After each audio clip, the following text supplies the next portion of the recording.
Naam, ndugu msikilizaji na mfuatiliaji wa Fanesi TV popote pale uliko ambako unaendelea kutufuatilia vyema na kutupata muda wowote, nikukumbushe tu kuendelea kusubscribe, like, share na kucomment ili uendelee kuwa wa kwanza kuserereka matangazo ya moja kwa moja toka Fanesi TV.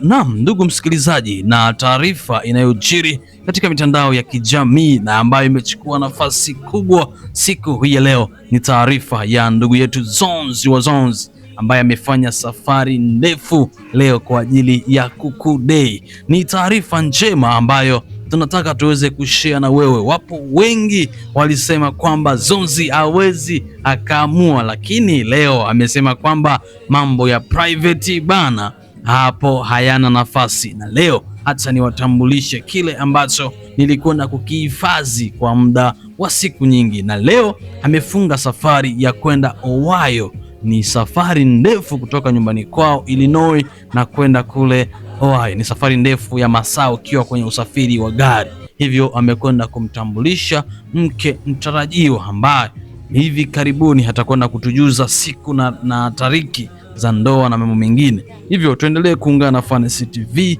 ili kuendelea kuburudika na kile ambacho kinachojiri. Asante sana.